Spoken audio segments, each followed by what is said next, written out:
1 in 5 Kiwis don't believe in climate change. And just 4 in 10 think they can do more to cut emissions. This is a new survey. It's just been released by the Energy Efficiency and Conservation Authority, and the authority says the data reveals just how complacent Kiwis are when it comes to climate change. And the CEO of the Energy Efficiency and Conservation Authority is Andrew Casely. And Andrew joins me now. Hello, Andrew. Hi, Andrew. So, were you taken aback by the fact that 1 in 5 New Zealanders do not believe in climate change? Look, we've known that number's been hovering around that point for a wee while now, but I think a lot of people would be surprised that that number is as high as it is with the evidence that we're seeing around the world as to what's happening in respect to climate change. So yes, there is an element of surprise. And what about the 4 in 10 who don't think they can cut their emissions? Yeah, look, I suppose everybody gets used to the lifestyle that they've been living, and it's hard to change. I think that's probably a reflection of that. But there is a whole lot of things that as individuals, as a community, as businesses, and also what the government's doing now as well that can make change. A lot of it is relatively simple. Others is a lot harder, and it'll only take time before that really locks in.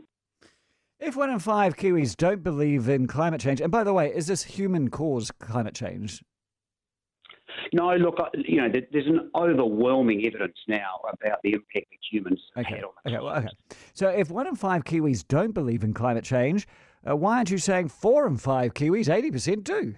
Look, I think that's a very good point, and I think that's a great number to work from, and it shows that we have a base of recognition about the issue, and then it's convincing people about what they can do to help address the issue.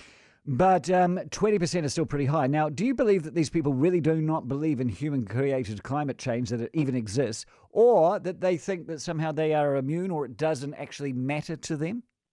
I suspect there's a combination of both, and that I think the latter, as you say, is probably where a lot of people are sort of including this as part of that 20%, is that either that the impact that they can make personally is inconsequential, and the reality it is, but it's the collective that we can do that can make the real difference. And I think it's just convincing people that if we collectively all do something, that added up in total will make the difference it needs to, both in New Zealand and globally.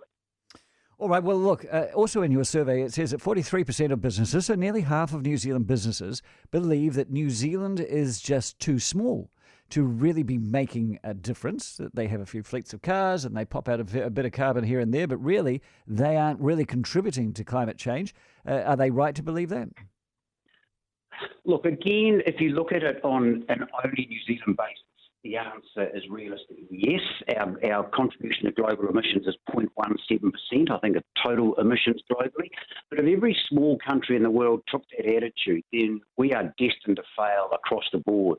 So I don't think any small country, including New Zealand, can cop out on that basis, and that we all have to make our contribution to solving this problem. And New Zealand, being a wealthier nation, has to take the lead on this and do as much heavy lifting as anybody else. And the other thing to note as well is the per capita level of our emissions. It's one of the highest in the world. So that's another compelling reason why we need to play our part and do something sooner than later. All right, Andrew Casely, who is the CEO of Energy Efficiency and the Conservation Authority, I thank you for your time. Thought-provoking, opinionated, enlightening. The Leighton Smith Podcast. Have you noticed things are moving fast and there's no speed limit in sight? From the Australian and the Menzies Research Centre in Sydney, Nick Cater on COP26, on COVID and on the state of journalism. There's the mailroom and further comment on Three Waters. It's a field day on 134. Subscribe now on iHeartRadio and get the latest episode now. The Leighton Smith Podcast, powered by News Talk ZB. The voices of New Zealand cricket are back. Brian Waddle, Jeremy Coney on the front foot. The Black Caps opening match of the World T20 Championship features this week, along with bowling coach Shane Bond. 2 personal milestones for players in the first round of the Plunket Shield.